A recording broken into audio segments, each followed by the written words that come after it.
Il a dit que le premier, c'est que on va reconnaître un Breslev par sa prière.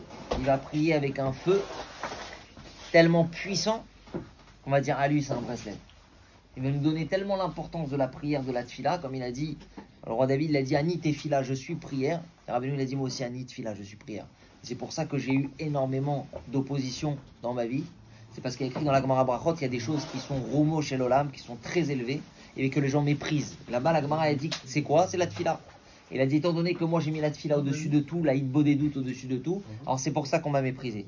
Un Breslever, quelqu'un qui va se rapprocher de Rabbeinu, qui va devenir son élève, alors il va prier avec un feu extrême, mettre la prière au-dessus de tout, la hitbo des doutes surtout.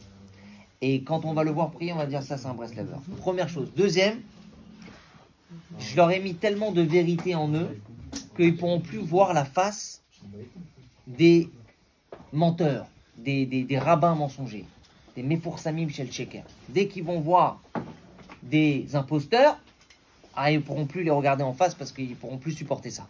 Je leur ai mis tellement de émet en eux qu'ils vont reconnaître quand c'est problématique. Troisième chose, il a dit, j'ai coupé les bras et les jambes des fautes de mes élèves. Ça veut dire, j'ai coupé les bras et les jambes des avérotes, des fautes de mes élèves. Et j'ai réfléchi que ça veut dire. En fait, c'est la même chose qu'on a dit ici là ce soir. C'est que Rabbeinu, il va descendre des enseignements extrêmement puissants, nouveaux, des Ridouché Torah, jamais dévoilés dans le monde, des enseignements hyper puissants qui viennent de Hatzilut, le monde le plus élevé, et qui va les mettre dans ta tête quand tu vas les étudier, il va les implanter à l'intérieur, à tel point que tu pourras plus ça va faire trois choses dans ta vie. Trois choses ça va faire. D'abord, ça va te donner un amour d'Hachem extrême, un désir d'Hachem extrême, que tu voudras servir Dieu, prier. Et quand tu vas prier avec le feu, parce qu'il va te mettre un amour d'Hachem et un envie de servir Hachem extrême. Première chose, il dit, ça fait.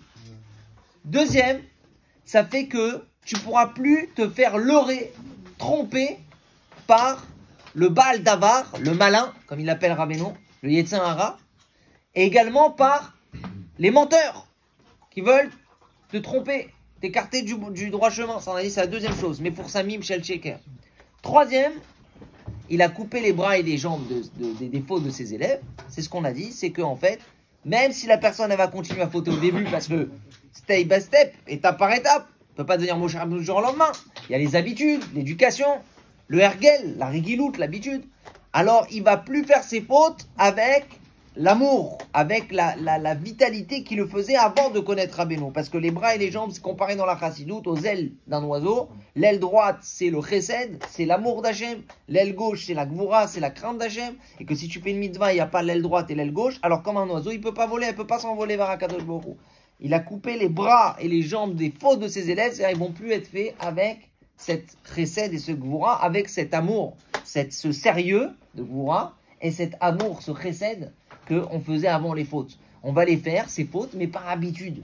Parce qu'on a été habitué, mais sans vitalité, sans vrai désir. Jusqu'à qu'on arrête totalement. C'est ça.